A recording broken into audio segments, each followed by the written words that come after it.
Opioids in a prescription form can be used safely and effectively for pain, but if they're used in a route that they're not supposed to, such as through injection or snorting, or at a dose that the person can't handle, that compound can sit on the receptors of your breathing center and block the signal that tells your body to breathe more, get more oxygen in.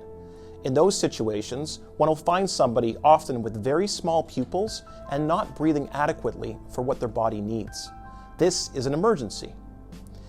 Luckily, with opioids, we have an antidote.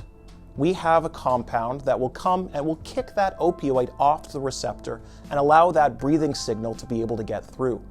The name of the antidote is naloxone, and naloxone kits are available at most pharmacies if you walk in and request one.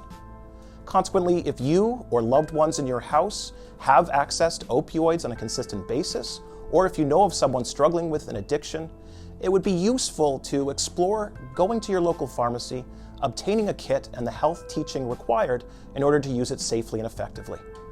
Each naloxone kit will have 2 doses of the naloxone nasal spray, a one-way rescue breathing barrier, a pair of non-latex gloves, card that identifies the person who is trained to administer the naloxone spray, and 1 instruction card. When you speak with a pharmacist about obtaining a kit, they will provide on-site education around how to use the kit effectively in such an emergency. If you understand the following steps, you'll be better prepared to handle an emergency involving opioids. Step 1. Shout the individual's name and shake their shoulders. Step 2. Complete a sternal rub by making a fist and rubbing your knuckles along their breastbone. You want to be able to wake someone even if they may be hard of hearing. Step 3. If the person is not responding, call 911. Step 4. Check the individual's airway to make sure that there is no blockage.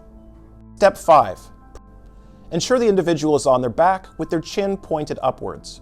Gently place the tip of the nozzle into one of the individual's nostrils, and ideally you'd like a tight seal. Press firmly to release all of the liquid and remove the nozzle from their nostril. Step 6.